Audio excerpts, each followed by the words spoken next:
Assalamualaikum warahmatullahi wabarakatuh. Waalaikumsalam warahmatullahi wabarakatuh. Innal hamdalillah nahmaduhu wa nasta'inuhu wa nastaghfiruh wa na'udzu billahi min shururi anfusina wa min sayyiati a'malina. May yahdihillahu fala mudilla lahu wa may yudlil fala hadiya lahu. Asyhadu an la ilaha illallah wahdahu la syarika lahu wa asyhadu anna Muhammadan abduhu wa rasuluh la nabiyya ba'da. Allahumma shalli wa sallim ala hadzal nabiyil karim nabiyina Muhammadin wa ala alihi washabbihi ajma'in. Amma ba'd. Bagaimana kabar Bapak-bapak semua sehat? Alhamdulillah. Mudah-mudahan kita, keluarga kita semua dijadikan Allah menjadi hamba-hamba Allah yang pandai bersyukur. Amin ya rabbal alamin.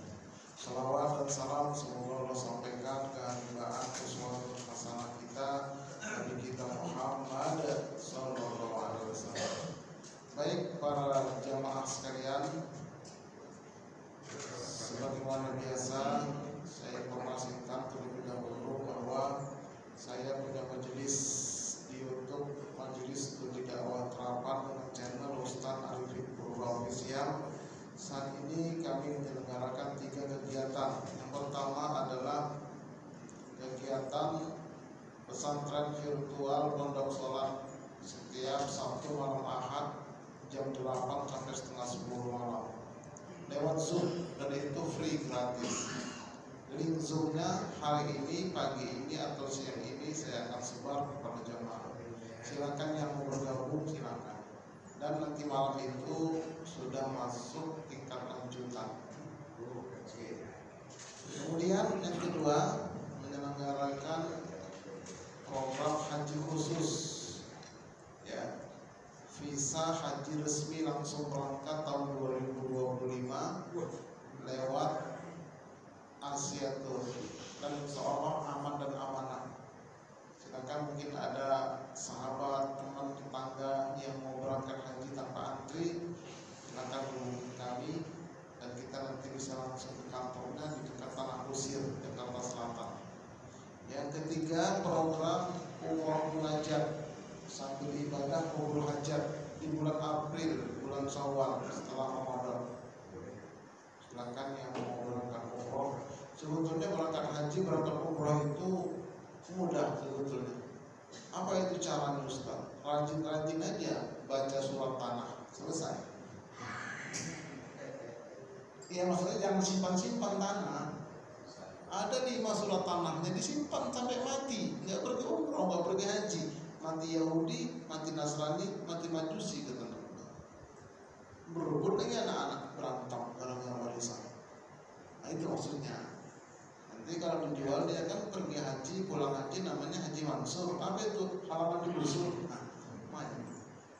Nah, itu informasi aja, bukan promosi, cuma kasih tahu.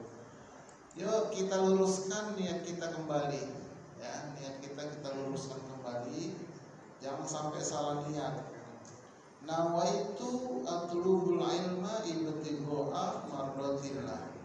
Aku niat menuntut ilmu mencari ridho Allah. Ini untuk kita santri jamaah yang belum niat, perbaharui niat sekarang. Pejamkan mata, dalam qalbu bicara, jangan diucapkan. Kalau diucapkan itu bukan niat, lafaz niat, batal niatnya nanti. Ya, kita kalau lagi sholat ada kecil sekali kotoran, bau kena baju kita, batal. Ya, karena sudah nampak dia. Tapi kalau kita lagi sholat, di perut kita 3 kilo kotoran kita bawa, nggak batal kan? Kenapa? Masih di sarangnya, masih di sarangnya kita. Lalu itu pun niat itu sarangnya di kolbu. Jangan diucap, kalau diucap batal niatnya nanti. Ustaz kalau pendahuluan boleh lah, usolli, tapi nanti ketika takbir Allah niat lagi dia. Itu, jadi niat itu dalam kolbu. Qasdu syai'in muqtaran bi fi'lihi. Begitu menurut para ulama fikih. Mengqasad dia, meniatkan. Jadi yang belum niat ayo perbaharui niat supaya jadi pahala. Nanti di akhirat amal ibadah yang nggak pakai ilmu itu jadi patung. Ada patung sholat, ada patung puasa, patung umroh, patung haji, patung menuntut ilmu. Ya Allah, kok jadi patung itu amalanku? Karena kau tidak pakai niat atau salah niatnya. Kenapa rajin ke masjid? Oh ya dong, saya kan pengurus Ustaz. Kalau nggak pergi ke masjid, apa kata orang? Nol itu. Begitu tak jadi pengurus, tak apa lagi buatan hidup. Nah, begitu juga pengasuhnya, ustadznya, nawaitu mubalighul ilma ibtigha'a mardhatillah. Aku niat menyampaikan ilmu, mencari ridho Allah. Itu niatnya para ustadz. Karena banyak yang salah juga ustadz. Kenapa ceramah? Aku ceramah maju tak gentar, tergantung yang bayar. Wanita sampean, itu nol. Kalau nggak sekian nggak mau. Kalau nggak dijemput nggak mau. Kalau jamaahnya nggak banyak nggak mau. Kalau bukan kelompoknya nggak mau, itu nol semua. Jadi niatnya karena menyampaikan, ya, menyampaikan agama. Balighu anni walau ayatan. Sampaikan daripada walau satu ayat. Itu ya, sama-sama kita udah benar niat. Nah, kalau kita istiqomah, niat kita benar, Allah kasih hadiah. Barang siapa menempuh jalan untuk mencari ilmu, maka Allah akan memudahkan jalan ke surga baginya. Itu hadiahnya itu. Bukan tujuan ya, bukan niat, tapi hadiah. Banyak lagi hadiah bagi orang yang istiqomah. Ya, thalabul ilmi banyak sekali. Baik, nah pada malam pagi hari ini saya akan mengulas sedikit tentang Maulid Nabi. Maulid Nabi 12 Rabiul Awal. Terlepas dari kontroversi ya, tapi yang jelas Maulid itu adalah hari kelahiran Nabi kita Muhammad Sallallahu Alaihi Wasallam. Dari Nabi Adam sampai Nabi Muhammad Sallallahu Alaihi Wasallam itu yang jelas tanggal lahirnya hanya Rasulullah Sallallahu Alaihi Wasallam. Yang lain nggak jelas. Nabi saya nggak tahu tanggal berapa dia lahir. Oh, 25 Desember Ustaz, itu bukan dari ajaran Nasrani yang asli. Itu ajaran Majusi waktu itu yang berpuasa. Nah, tapi Nabi kita Muhammad SAW untuk para ahli sejarah sudah sepakat. Nah, bahkan berita kelahiran Nabi Muhammad SAW itu sudah disebutkan dalam kitab terdahulu jauh sebelum beliau dilahirkan. Sudah viral, Pak. Nabinya belum lahir, namanya udah viral. Di mana? Di kitab Taurat, di kitab Injil, di kitab agama Hindu, di kitab agama Buddha. Sudah viral nama Nabi Muhammad. Orangnya belum lahir. Apa dalilnya Ustaz? Ini dalilnya. A'udzubillahi minasyaitonirrajim. Wa idh qala Isa bin Maryam, ya bani Israil, inni Rasulullah ilaikum musaddiqan lima baina yadayya minat Taurat wa mubashiran bi rasul ya'ti min ba'di ismuhu Ahmad falamma ja'ahum bil bayyinat qalu hadza sihrun mubin. Artinya, dan ingatlah ketika Isa putra Maryam berkata, hai Bani Israel, sesungguhnya aku ini adalah utusan Allah untuk kalian semua yang membenarkan kitab yang diturunkan sebelum aku, yaitu Taurat, dan memberikan kabar gembira dengan seorang rasul yang datang setelah aku, namanya Ahmad. Maka manakala datang Nabi itu ke tengah-tengah mereka dengan membawa bukti yang nyata, mereka berkata, ini adalah sihir yang nyata. Apa yang bisa kita ambil hikmah dari ayat ini? Ya. Faedahnya pertama, Nabi Isa itu diutus hanya untuk orang Israel. Jadi kalau ada orang Indonesia ngikutin Nabi Isa sampai sekarang, itu nggak diterima. Kenapa? Nabi-nabi dulu itu sifatnya regional, sifatnya lokal. Tapi kalau Nabi kita Muhammad SAW sifatnya internasional, kafatal linnas, untuk seluruh umat manusia. Nah, itu satu faedahnya. Yang kedua, meluruskan ajaran Nabi Musa yang banyak diselewengkan oleh tokoh-tokoh Yahudi. Jadi Jadi Nabi Musa ini, ajaran Nabi Musa kitab Taurat itu diselewengkan oleh tokoh-tokoh Yahudi. Maka Nabi Isa datang meluruskan itu semua. Akhirnya Nabi Isa dibenci, Nabi Isa dikejar-kejar, Nabi Isa ditulis di pohon-pohon DPO, daftar pencarian orang. Siapa yang bisa menemukan Isa, hidup atau mati, maka dapat hadiah. Begitu. Tuh, kenapa? Karena nggak senang dia, nggak senang Yahudi. Yang ketika itu dia bekerja sama penguasa yang ibu kotanya di Vatikan sana di Roma. Nabi Isa dikejar-kejar dengan 12 orang muridnya. Nah kemudian Nabi Isa ini mengabarkan akan lahirnya Nabi terakhir bernama Ahmad. Tapi sekarang kok jadi Muhammad, Ustaz? Nah di sini dia. Jadi kalau orang bertanya, Ahmad disebutkan kan Ahmad, kok jadi Muhammad? Berarti Muhammad ini nggak benar ini. Yang benar adalah Ahmad. Gimana jawabnya? Jadi jawabnya begini. Disebutkan dalam Al-Quran namanya Ahmad. Ahmad ini adalah nama ruhaninya Nabi. Adapun Muhammad adalah nama jasmaninya Nabi yang diberikan oleh kakeknya Abdul Muthalib. Ini kita semuanya kan punya nama ya. Pak Ketua, maaf Pak Ketua, namanya Pak Hadi. Yang kasih nama siapa itu Pak? Orang tua kan? Itu nama jasmani Pak. Datuk Haji Rosman itu masih nama orang tua. Rohani. Nanti di alam kubur sampai ke sana kita dipanggil nama rohani Pak. Bengong nanti siapa nama saya? Ini udah gak dalam ini. Sedikit ya sebuah. Ustaz tahu namanya, tahu kan? Namanya ngaji. Kami bagaimana? Ngaji yang betul. Dapat nanti. Itu, jadi jangan ngaji luar aja kita. Kan ada zahir batin. Sholat zahir, sholat batin. Zahirnya sholat, batin tak mana? Ngaji yang betul. Kalau istiqomah antum dapat. Tapi kalau cuma setahun 2 tahun udah diganti ya selesai lah. Tapi banyak teman-teman, ya udah selesai saya bilang. Masih banyak jamaah yang lain gitu. Tapi sabar. Nah saya bikin pesantren virtual pondok itu begitu. Endingnya nanti, nah itu dia, sholat batin, zahir batin, zahir terbagi 2, batin terbagi 2, masuk udah, oh mantap. Begitu. Jadi kita ini punya nama zahir, punya nama batin. Semut, ayam, kambing, semua punya nama di sisi Allah. Karena nanti kita dipanggil dengan nama itu. Makanya Rasulullah itu namanya Ahmad di alam sana, alam rohani, udah viral.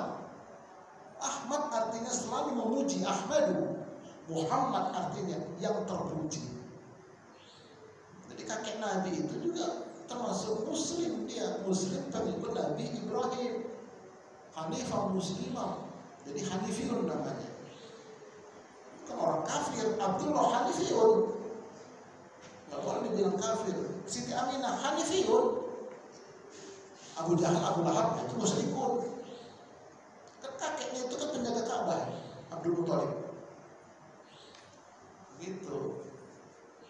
Tapi kalau kakeknya, kalau pamannya Abu Thalib sampai Nabi jadi Nabi, mendakwahi Abu Thalib nggak mau beriman, kafir. Tapi kalau kakeknya kan, ya Nabi belum jadi Nabi, ayahnya juga meninggal, ibunya meninggal, jangan gampang mengkafirkan orang tua Nabi, nggak boleh. Banyak itu ceramah-ceramah, orang tua Nabi kafir, enak aja menurut saya bilang begitu, nggak boleh, bisa murtad. Itu ya, jadi Nabi kita Muhammad SAW sebelum lahir sudah viral namanya, ismuhu Ahmad. Kemudian kakeknya memberi nama jasmaninya Muhammad. Kita aja ini nama kita banyak, ya. Selain nama dikasih orang tua, di samping itu ada nama rohani, di samping itu ada nama kecil. Biasanya orang namanya Jaironi dipanggil Oon, ya. Ya kan Jairon, Oon. Ada namanya Hermansa dipanggil Manca. Apalagi kan banyak itu nama-nama begitu. Baru kalau pergi haji umroh namanya 3 dibikin.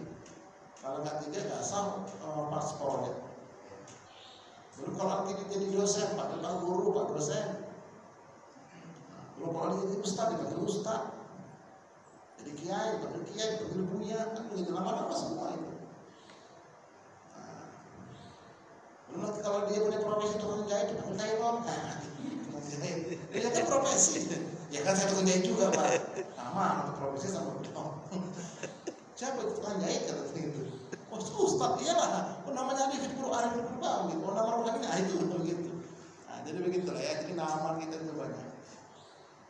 Oke. Udah sampai masalah nama sampai situ jadi belum bahasa panjang repot nanti. Nah Yahudi Nasrani menolak Nabi karena bukan klan mereka. Nah, jadi orang Yahudi memang itu terlalu ini sama klan. Jadi sejarahnya begini. Ini sejarahnya. Nabi Isa alaihissalam itu dikejar-kejar orang Yahudi. Mana di saat itu orang Yahudi itu bekerja sama penguasa.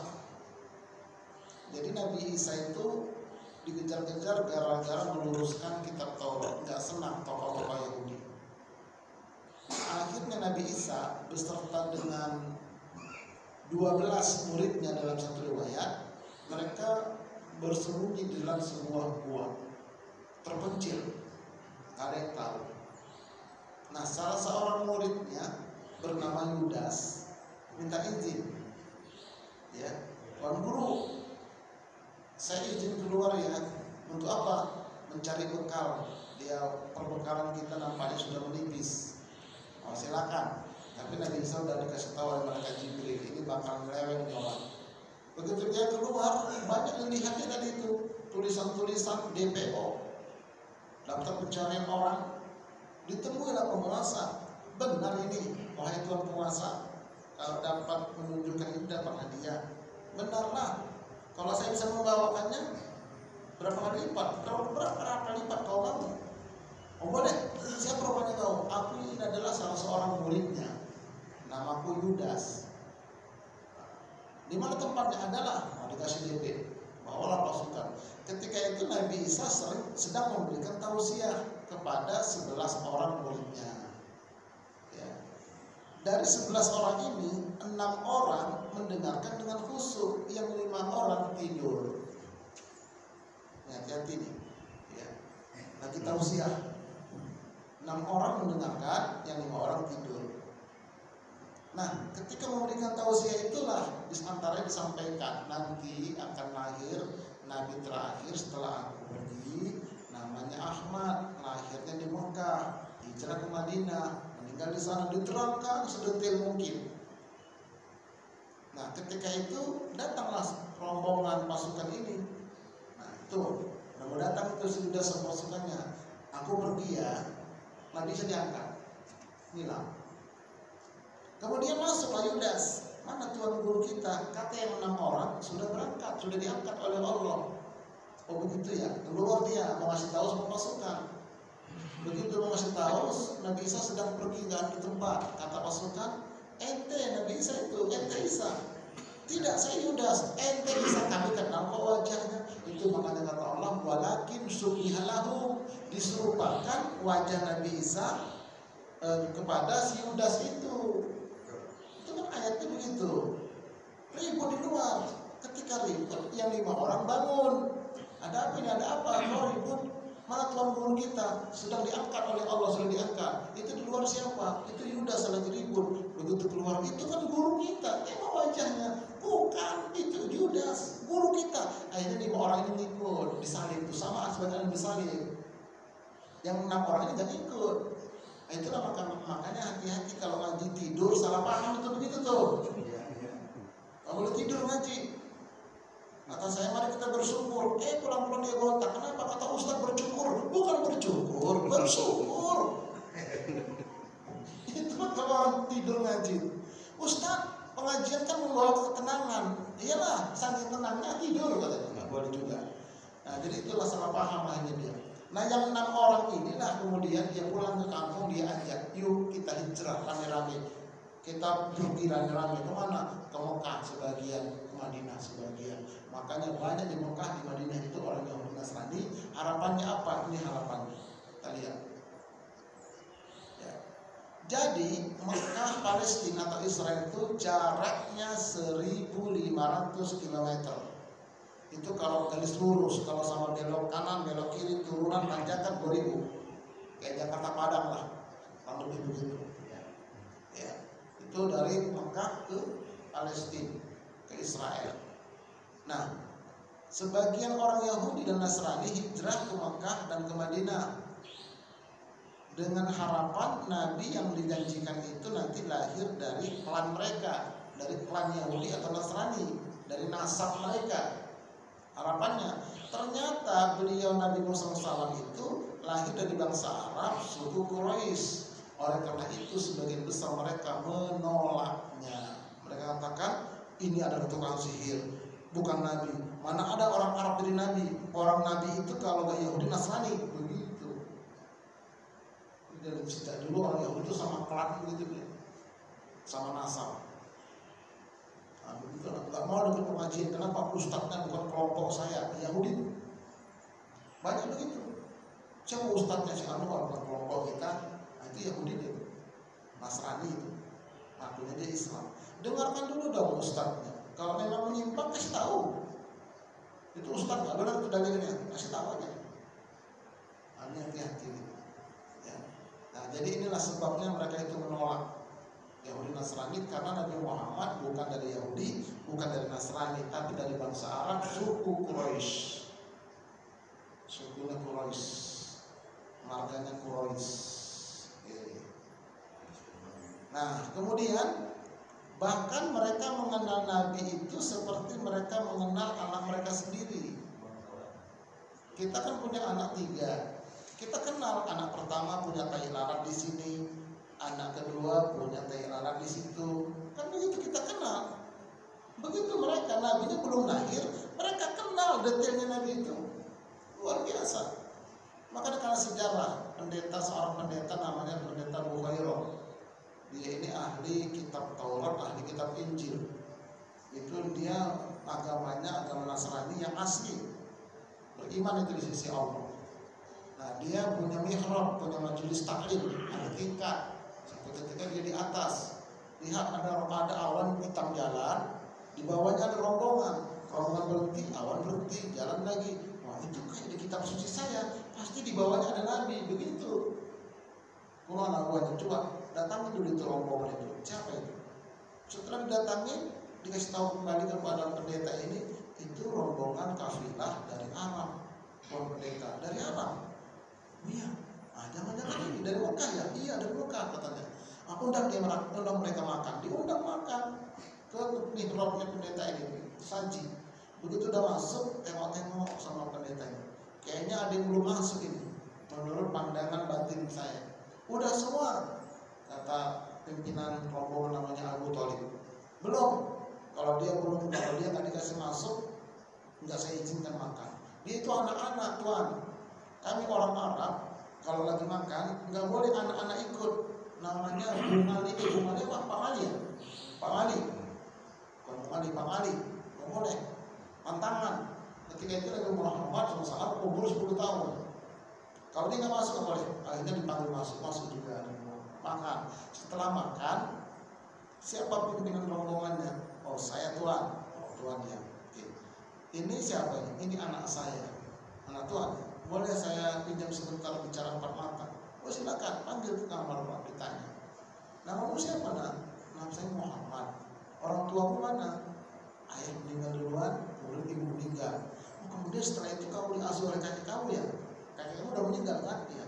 Lalu itu paman kamu ya? Terus begitu kok Tuhan tahu di kitab suci saya tertulis.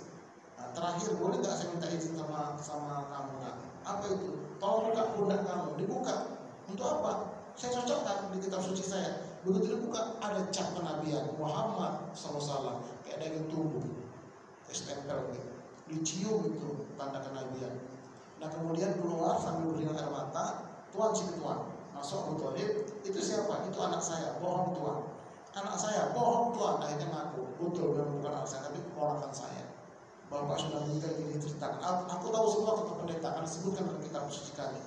Terus bawa pulang itu kepada orang tua. Jangan sampai ke negeri Syam. Nanti kalau ketemu Yahudi Nasrani pasti akan dibunuh. Bawa pulang lagi ke Mekah. Disebutkan semua. Makanya kata Allah ini, kita lihat. Alladzina atainahumul kitaba ya'rifunahu kama ya'rifuna abna'ahum wa inna fariqam minhum la yaktumuna al-haqqa wa hum ya'lamun. Orang-orang Yahudi Nasrani yang telah kami berikan kitab kepada mereka, Taurat dan Injil, mereka mengenal Muhammad sebagai nabi seperti mereka mengenal anak-anaknya sendiri, dan sesungguhnya sebagian di antara mereka menyembunyikan kebenaran padahal mereka tahu itu kebenaran.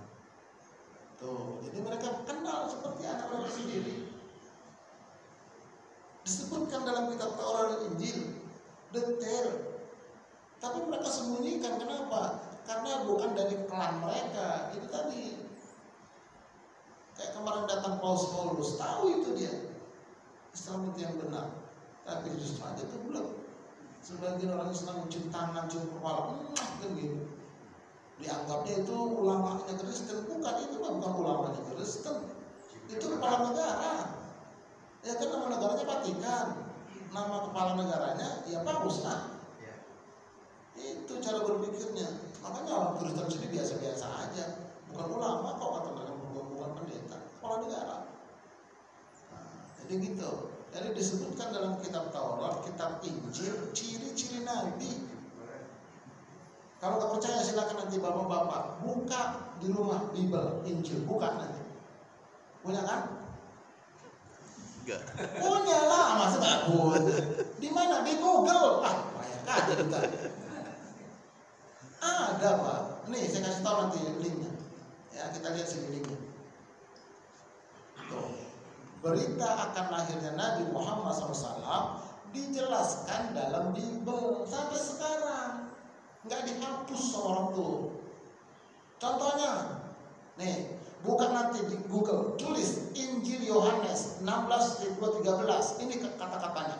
Tetapi apabila ia datang, yaitu Roh kebenaran, ia akan memimpin kamu ke dalam seluruh kebenaran, sebab ia tidak akan berkata-kata dari dirinya sendiri, tetapi segala sesuatu yang didengarnya itulah yang akan dikatakannya, dan ia akan memberitakan kepadamu hal-hal yang akan datang. Roh kebenaran, dan dia maksudnya adalah Nabi Muhammad SAW. Sampai sekarang nggak dihapus. Mereka sembunyikan kebenaran, tahu itu benar. Begitu cara belajar Injilnya. Jangan tahu bingung Injil, buka aja itu. Tapi di Google bukanya. Ya. Yang kedua, Injil Yohanes 16 ayat 7. Namun benar yang aku katakan ini kepadamu adalah lebih berguna bagi kamu jika aku pergi. Sebab jikalau aku tidak pergi, penghibur itu tidak akan datang kepadamu. Tetapi jika aku pergi, aku mengutus dia kepadamu. Penghibur, dan dia maksudnya adalah Nabi Muhammad SAW. Itulah maksudnya diangkat tadi, naik tadi. Kalau aku nggak naik, nggak pergi, dia nggak datang. Itu maksudnya. Nah, penghibur itu dia itu Nabi Muhammad SAW. Satu lagi, Yohanes ayat 8. Dan kalau ia datang, ia akan menginsafkan dunia akan dosa, kebenaran, dan penghakiman. Dia maksudnya adalah Nabi Muhammad Sallallahu Alaihi Wasallam. Udah gak usah ragu lagi kita. Udah viral kok dia. Dalam kitab terdahulu semua itu viral. Dalam kitab Hindu, kitab Buddha ada semua. Ada itu di beritanya itu di internet beberapa waktu yang lalu. Ya, pendeta Hindu, pendeta Buddha mengatakan bahwa akan datang nanti Nabi akhir zaman. Itulah dia Nabi kita Muhammad Sallallahu Alaihi Wasallam. Nah, makanya sudah waktunya kita, sudah sepatutnya kita mencintai Nabi. Nah, semua saya tanya ini bapak-bapak semua, bapak-bapak kita ini semua cinta nggak sama Nabi? Nah, maaf kadang-kadang cuma di mulut Pak. Kok gitu Ustaz? Aja lah, mari kita cocokkan coba. Betul-betul cinta nggak kita? Di mulut doang, lahiriah, batin nggak nyampe. Bagaimana hakikatnya ini? Makanya belajar hakikat. Ya. No, jangan alergi dulu dengan kata-kata hakikat. Memang ada hakikat. Jadi hakikat mencintai Nabi itu bagaimana? Ini dia. Dia tiap hari bikin maulid macam-macam. Tak tahu dia. Kan Ustaz nggak tahu, dia nggak tahu. Apalagi Habib sebagai nggak tahu dia. Ya Allah, ya Allah. Nih, sampai nih menghidupkan sunnah Nabi. Ini sunnah yang paling pokok ini. Qala Anas bin Malik qala li Rasulullah SAW, ya bunayya in qadarta an tusbiha wa tumsiya laysa fi qalbika ghishun li ahadin faf'al. Thumma qala li ya bunayya wa dhalika min sunnati wa man ahya sunnati faqad ahabbani wa man ahabbani kana ma'i fil jannah. Artinya, wahai anakku, kata Rasulullah pada Anas bin Malik, jika engkau mampu pada pagi sampai petang hari tidak ada di qalbumu, di qalbu engkau itu sifat ghishun.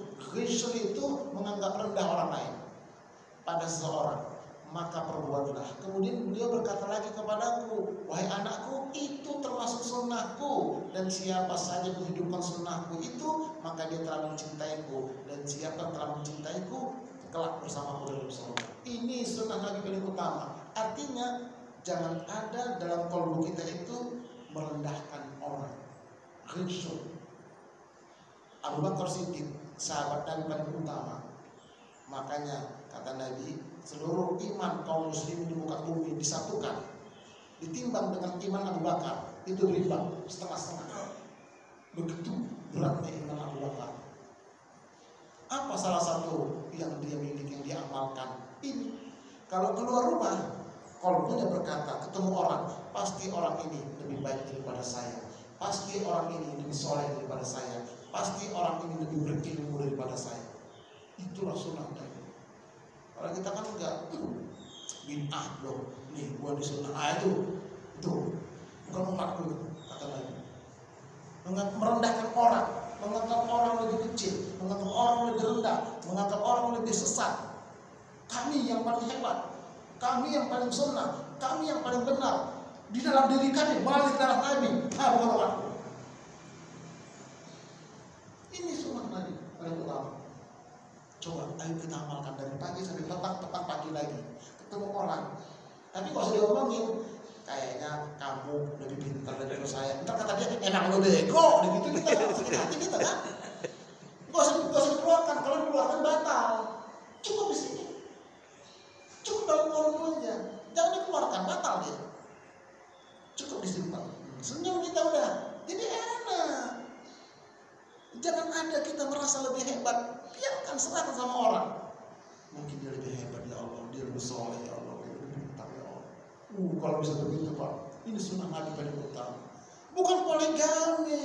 Ustaz mana? Sunnah Nabi poligami. Saya bilang salah ente. Kalau poligami yang sunnah Nabi Pak, ini perhatikan ini Pak yang mau kawin lagi nih. Supaya sunnah Nabi ya. Kalau ngikutin Nabi, sunnah Nabi poligami itu harus meninggal dulu istri pertama. Itu baru sunnah. Kalau masih ada belum. Makanya kata istri kita mengatakan begini, langkai dulu mayat tumbang. Betul itu. Iya, sebelum kering kuburanku, abang jangan kawin dulu. Betul itu. Begitu istri meninggal, orang pada pulang, dia nggak pulang. Dikipasin kuburan, cepat-cepat kering. Bawa bahan sate, cepat kering lagi. Iya, ini lagi susah sama istri pertama. Lagi susah kontrak dulu baru menikah. Iya, udah kaya cari daun muda. Saya bilang, acok lo, saya bilang. Kan banyak ustaz begitu. Begitu dia mati, ustaznya berebut, istri berantem tuh, istri-istri. Nggak benar, apa lagi numpang sama istri? Ya, ditendang lah lo. Nah, jadi bukan itu sunnah Nabi. Ini sunnah Nabi paling utama ini. Man ahya sunnati faqad ahabbani wa man ahabbani kana ma'i fil jannah. Siapa menghidupkan sunnahku ini nih, ghishun, nggak ada ghishun dalam kalbunya, dalam jiwanya, nggak ada merendahkan orang lain. Itu cakep tuh, itu bercinta sama Nabi. Jadi ulat Nabi kayak begitu tuh, ketemu siapa aja. Hatta ya dia misalnya yang cari-cari barang bekas. Nggak boleh kita rendahkan dia. Apalagi orang miskin, Pak. Kalau kita mati Pak. Siapa yang gotong mayat kita? Nggak mungkin direktur utama, Pak. Nggak mungkin manajer. Mana mau mereka gotong mayat kita? Orang miskin itu, tetangga kita itu yang gotong mayat kita, itu yang membawa mayat kita. Mana ada direktur, manajer, Pak? Itulah makanya nggak boleh kita merendahkan orang, siapapun dia. Itu sunnah Nabi. Makanya Rasulullah itu luar biasa. Sampai-sampai nih sedikit sejarah lagi ini. Ya.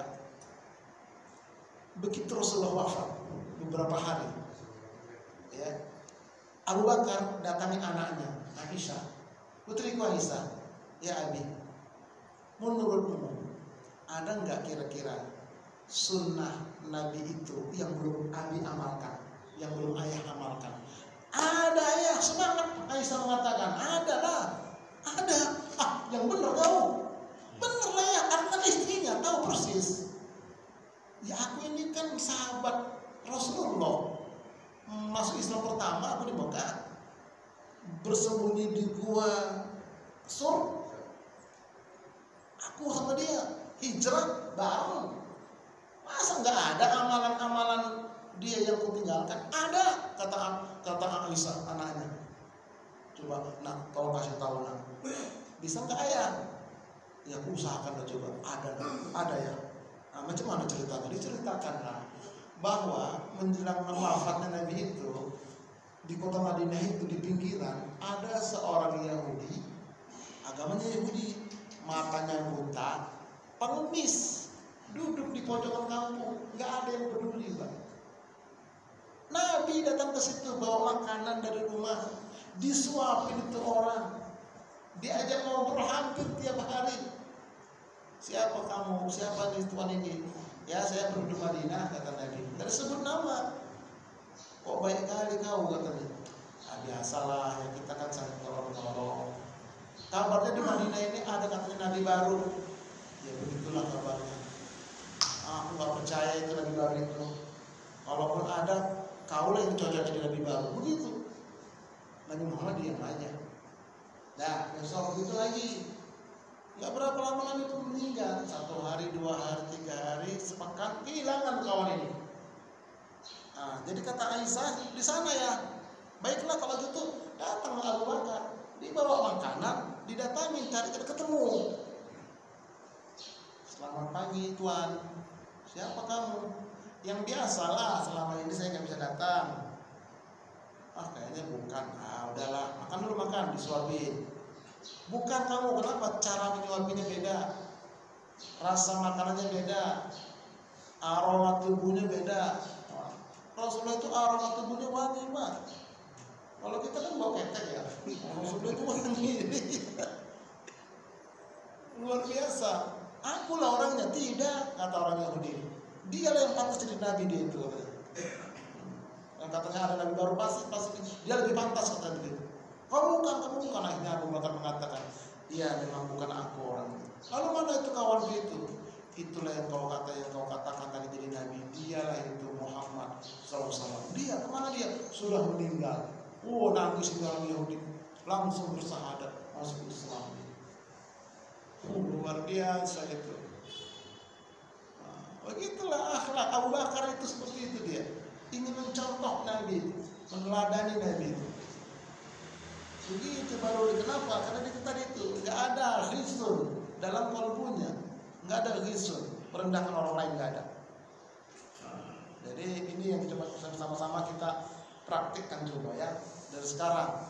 Jangan ada dalam kalbu kita merendahkan orang, tapi katakanlah dia itu, ya Allah, mungkin lebih soleh daripada saya, lebih berilmu daripada saya. Iya, kan beda-beda ilmu kita. Ada yang punya saya, bapak nggak punya. Ada yang bapak punya, saya nggak punya. Kan begitu. Nggak boleh kita merasa lebih hebat dari orang, tak boleh. Bahaya itu. Nah, inilah sunnah Nabi yang paling utama. Dan yang kedua, mencintai atau kemelekatan kepada Nabi itu melebihi segala sesuatu. Ini ayat. Kita lihat ayatnya ya. Katakanlah hai Muhammad, jika bapak-bapakmu, anak-anakmu, saudara-saudaramu, istri-istrimu, suami-suamimu, kaum keluargamu, harta kekayaan yang kamu usahakan, perniagaan yang kamu khawatir kerugiannya, dan rumah tempat tinggalmu yang mewah itu lebih kalian cintai daripada Allah, daripada Rasulnya, daripada jihad di jalannya, maka tunggulah sampai Allah mendatangkan keputusannya, dan Allah tidak memberikan petunjuk kepada orang fasik. Nah, ini artinya apa? Kemelekatan dalam pikiran dan jiwa kita ini. Jangan salah mencintai, ya, jangan salah mencintai. Wajib kita menomorduakan cinta kepada bapak, anak, saudara, istri, suami, kekayaan, bisnis, rumah mewah. Nomor dua kan, nomor satunya adalah cinta Allah, cinta Rasul, cinta jihad. Ini ngaji jihad. Begitu. Jadi di sini sampai di sini itu harus yang 3 di atas itu nomor 1, yang di bawah itu nomor 2. Kita kadang-kadang itu tadi mengaku cinta sama Nabi. Kita lihat coba. Kita punya motor baru nih, NMAX, warnanya agak di hijau tua lah gitu ya. Next, taruh di parkiran Pak, kesenggol sama kawan, lecet, marahnya luar biasa. Siapa ini menyenggol motor saya ini? Nggak tahu, dia dulu langsung kan juga marah dia. Itu artinya melekat di sini, masih melekat motor. Kalau sudah nggak melekat, gampang, ya wajar lah, namanya di parkiran pasti ada aja ngerempet. Kalau mau nggak keserempet, taruh di kamar, kredongin 2 tahun awet, kata orang pohon loh gitu.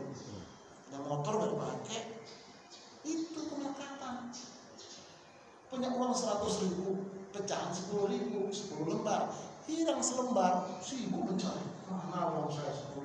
Tadi katanya semua karpet dibukain di rumah, lipatan baju, padahal masih punya 90.000, yang hilang 10.000, repotnya dia mencari.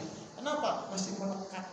Makanya kata Imam Syafi'i, letakkan dunia di tanganmu, letakkan Allah, Rasulnya dan jihad di kolbumu, letakkan kematian di pelupuk matamu.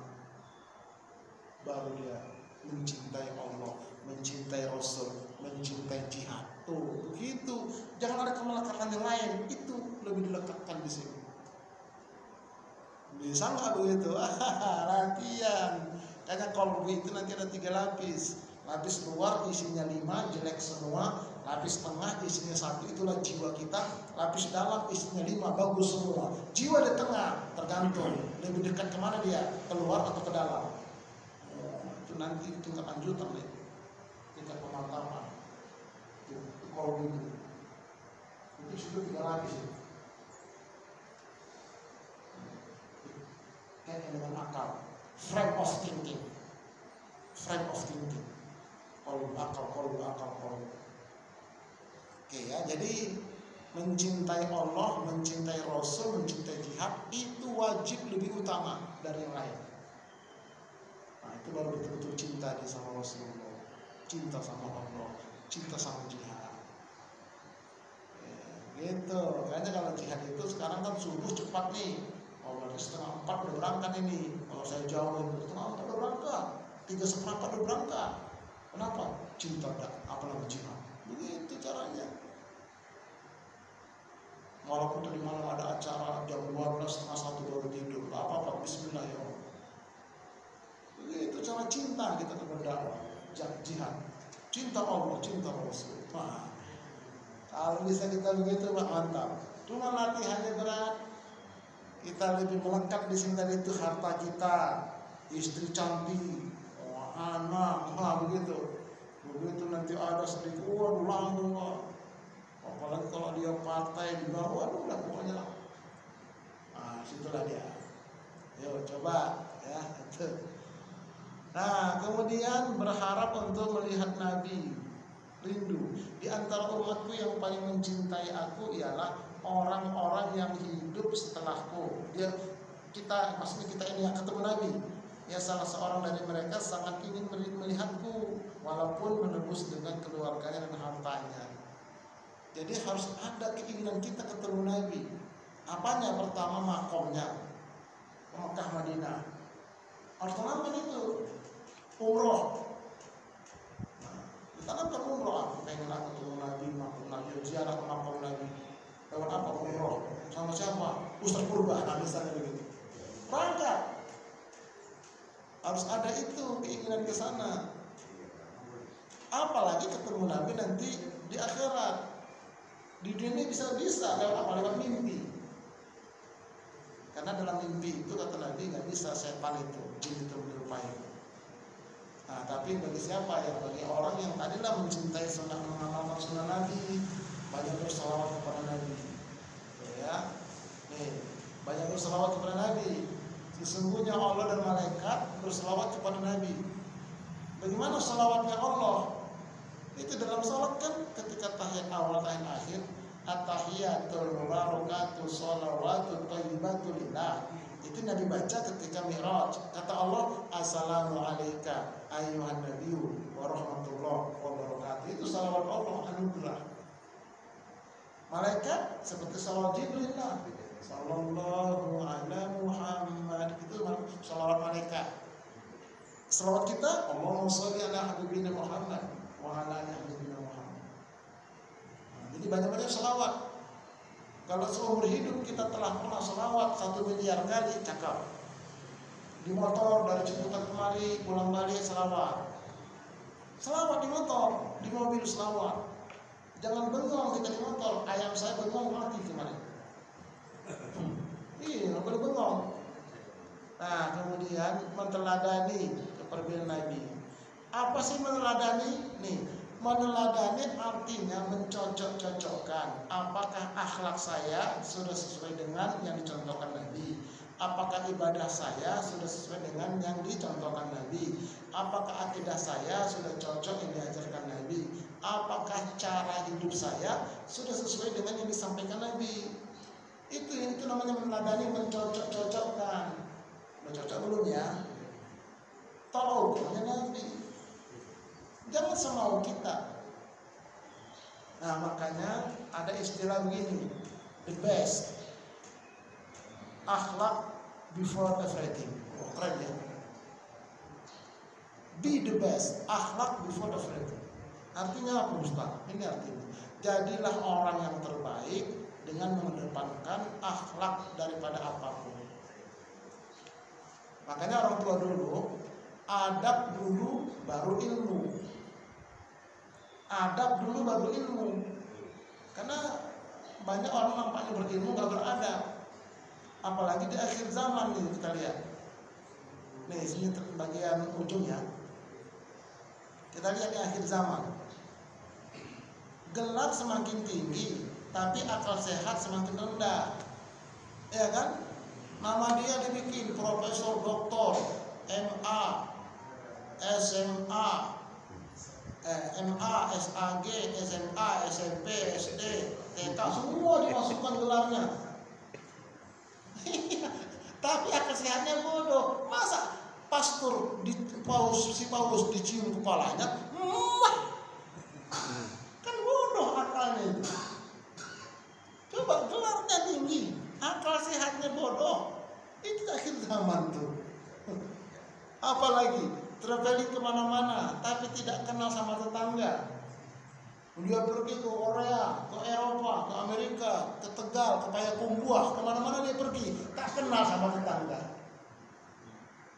Padahal tetangga itulah kata Nabi, ya saudara kita yang sesungguhnya. Karena kalau ada apa-apa kan tetangga yang nolong.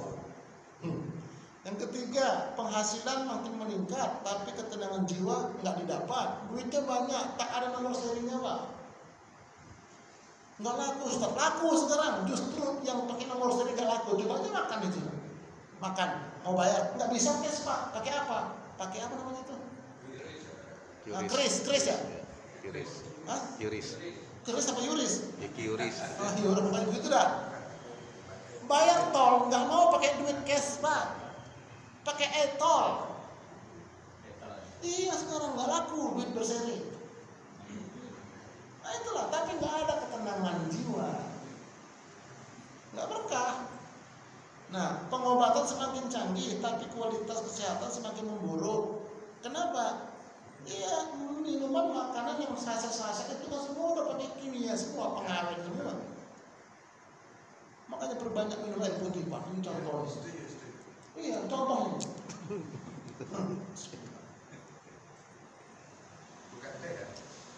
Air putih dulu, baru nyusul dia. Nyusul nanti. Nah, ya nanti lah. Itu. Jadi jaga kesehatan, karena penting sekali kesehatan ini.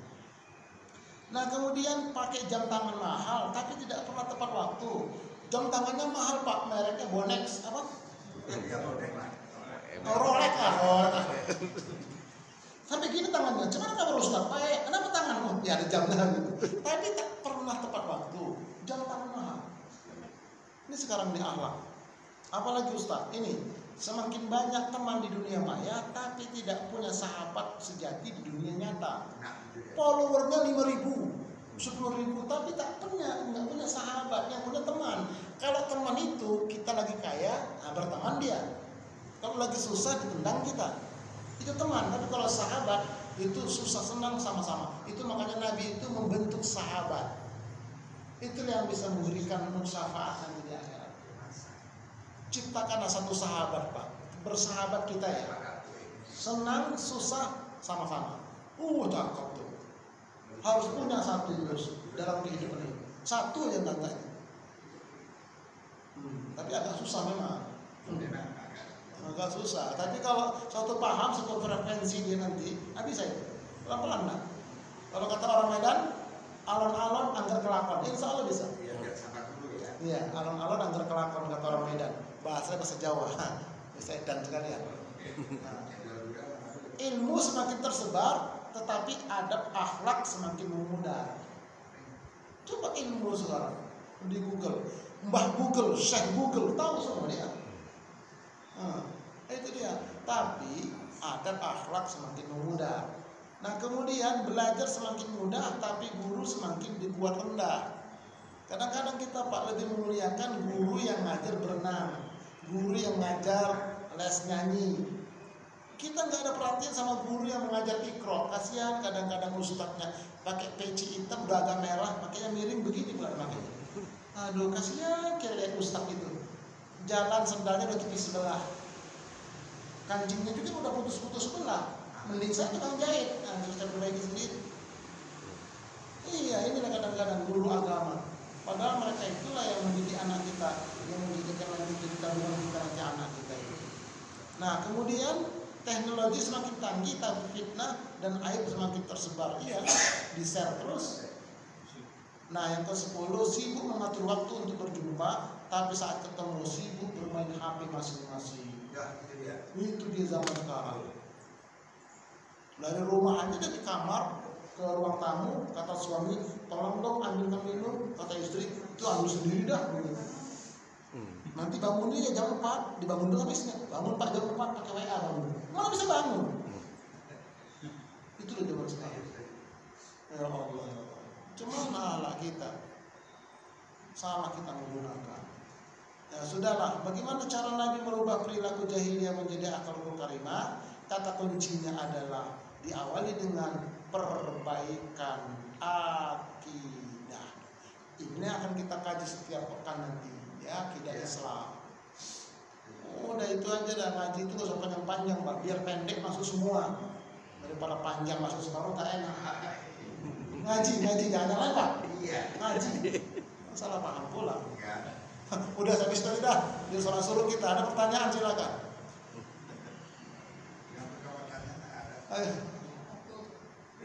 Ayo enggak pertanyaan ayo. Cinta Rasulullah. Nama Nabi sudah viral. Jangan ragu lagi kita. Perbaiki akidah. Nanti ada akidah, iman, tauhid. Akidah untuk orang Islam, iman untuk orang mukmin, tauhid untuk orang mutakin. Begitu urutannya. Setiap bulannya kita belajar akidah Islam. Ustaz. Ya silakan. Bagaimana kita kalau yang sesuai hadis yang sesuai dengan kita jalani, tapi ada misalnya yang kok kita susah atau berlawanan dengan kita gitu, kita abaikan, itu bagaimana? Itu Contohnya apa? Iya. Contohnya. ya misalnya tadi misalnya kan kayak kita ada yang seneng nikah apa poligami, tapi misalnya untuk seperti sholat misalnya diwajibkan ke masjid, dia nggak mau, apa maksudnya sunnahnya sholat kan di masjid berjamaah, tapi di mau. ya poligami mau tapi itu nggak mau gitu, begitu. Jadi maksudnya ada sesuatu yang mau dijalanin, yang satu lagi nggak mau dijalanin, itu bagaimana itu? Namanya pilih-pilih dia ya. Ya.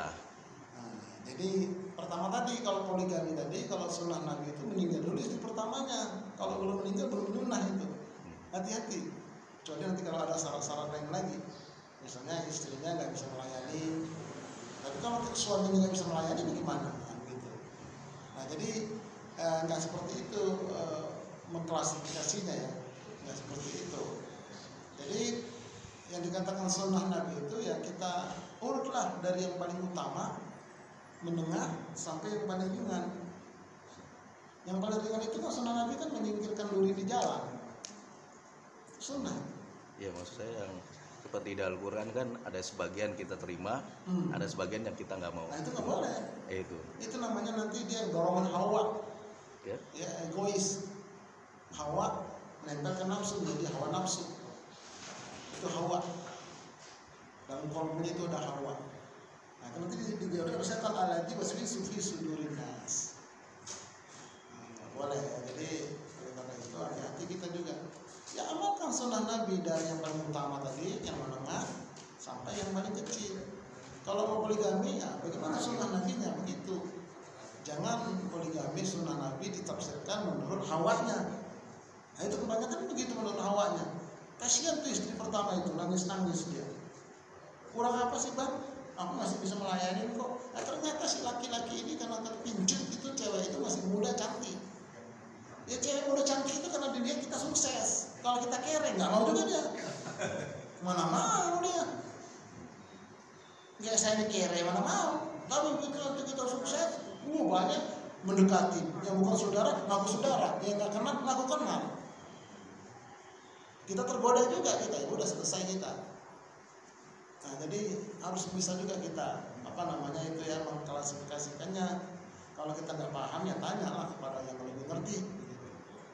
Nah, jadi jangan karena kita suka di satu sisi, nggak suka yang lain nggak boleh. Ya seperti misalnya sunnah Nabi, kalau kita sholat turun sujud, ada satu ketika Nabi itu dengkul duluan, tangan baru kening. Tapi juga Nabi tangan duluan, dengkul baru kening. Itu sunnah Nabi. Yang mana Ustaz? Dua-duanya pakai. Dalam sholat subuh kan 2 kali turun, kita sujud. Turun pertama pakai dengkul, nanti turun kedua pakai tangan. Apa niatnya? Menghidupkan sunnah Nabi. Nah itu boleh. Jangan dimatikan. Kamu pakai apa kalau turun sujud pakai dengkul? Ontak lo. Daripada lo pakai apa? Pakai tangan. Kodok lo. Jadi berantem ontak sama kodok. Nah itu dipicik cara berpikirnya. Dua-dua amalkan Nabi dulu mengamalkan kok. Nah begitu maksudnya. Jadi kita pelajari sunnah Nabi dari yang paling utama menengah sampai yang paling kecil. Nah, baru kita amalkan sesuai kemampuan. La yukallifullahu nafsan illa wus'aha. Nah, kira-kira gitu Pak ya. Jadi hati-hati tentang poligami dari sunnah Nabi itu jangan salah definisi. Jangan salah definisi. Nah, ada juga tadi itu mau poligami dia, anaknya ada 10. Kata istrinya boleh bang poligami bang, tapi harta yang kita dapat bersama sama menikah di luar bawaan kita pecah dua gini. Yang setengah untuk saya, setengah untuk abang. Kita tetap berumah tangga bang. Nggak juga. Silakan abang kawin lagi. Harta kita bagi 2, tapi ini anak 10 bawa semua bang. Nah begitu. Abang kata gua pusing, dah terserah abang dah. Gitu. Ya kan urusan abang itu anak 10. Mana mau saya ngurus 10 kata istri. Urusan abang, kata dia, udah nggak jadi kawin dah. Gitu. Terserah lah. Nah, cuman sebagai istri tingkatkan ampere. Kalau tadinya 120 tingkatkan 240 gitulah. Kita modalin Pak, kita kasih amplas, kita kasih dempul. Di amplas tuh istri dempul, cantik juga, sama aja rasanya. Memang ada rencana. Enggak, rencana saya memang amplas aja Pak. Oh Yang begitu. bertanya. Diamplas aja, diamplas, dipoles, ya, didempul, sama aja. Begitu. Lebih nyaman lagi, nggak dikejar-kejar. Jadi sunnah Nabi yang tentang poligami itu hati-hati, ya. Jangan sampai salah definisi, bahaya. Lama bergurunya. Nah, ibu-ibu suka sama ceramah saya begini, kenapa? Belakan Ustaz. Ya, sebentar lagi nanti saya bilang bapak-bapak, saya bilang gitu. Oke, ada lagi? Satu lagi silakan, anak muda. Ini Ustaz, kan Nabi Muhammad itu membawa ajaran Islam, terus Quran turun ke Nabi Muhammad sebagai penyempurna kitab-kitab sebelumnya. Ya. Apa hikmah dari kitab itu turun bertahap? Ada kitab-kitab sebelum Quran, baru penyempurna Quran. Apa hikmahnya? Ada step-step tersebut dibandingkan Quran mungkin turun aja langsung dari Nabi Adam lalu langsung sempurna dari ketika manusia pertama turun di muka bumi. Oke. Ya. Yang pertama jawabannya adalah itu kehendak Allah. Itu udah pasti ya. Itu memang udah kehendak Allah begitu. Nah, tetapi kita sebagai manusia yang Allah kasih akal bisa kita meneliti. Nah, kenapa seperti itu? Karena disesuaikan dengan pola berpikir manusia. Ya, dari primitif kan begitu, modern kan begitu. Jadi seperti itu. Nah, makanya kan dalam Islam itu juga wa khatibin nasa biqadri aqlihim. Kalau kamu berdakwah kepada manusia, lihatlah kemampuan pola pikirnya. Itu dalam dakwah aja begitu. Nah, apalagi dalam kehidupan manusia. Ya kalau zaman Nabi Adam langsung turun Al-Quran, gimana mereka itu mau pergi haji padahal Ka'bahnya belum ada. Bagaimana mereka itu menunaikan zakat mal, macam-macam pokoknya. Yang dimana di Quran ini kan lebih sempurna dia sesuai dengan kondisi keadaan zaman. Gitu ya. Nah Quran sendiri itu waktu pertama kali itu baru di Gua Hira itu utuh ditunjukkan Iqra ya Muhammad. Ini baca. Apa kata Nabi? Ma'ana biqari. Aku nggak bisa baca, kan begitu kan? Nah itu ternyata menurut satu riwayat itu Quran itu ditulis di atas kain sutra merah utuh. Karena nggak bisa baca, dibawa lagi ke langit dunia, diturunkan berangsur-angsur. Nah, hikmahnya apa? Menurut ulama tafsir, berangsur itu supaya masuk ke jiwa, ke pikiran, menguat. Karena kalau langsung sekaligus kelompok-kelompok nanti. Nah itu hikmahnya. Makanya ngaji juga begitu, bertahap.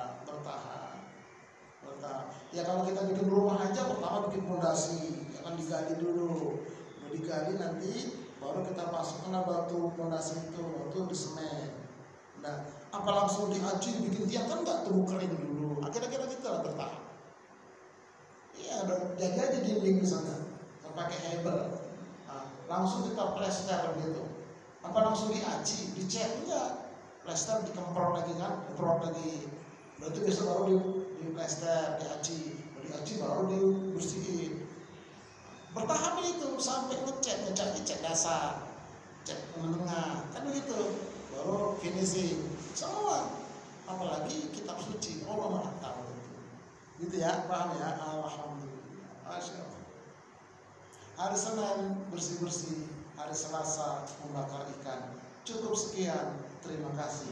Kalau ada salah, mohon dimaafkan. Kita tutup dengan doa kafaratul majelis. Subhanakallahumma wa bihamdika asyhadu an la ilaha illa anta astaghfiruka wa atubu ilaik. Assalamualaikum warahmatullahi wabarakatuh.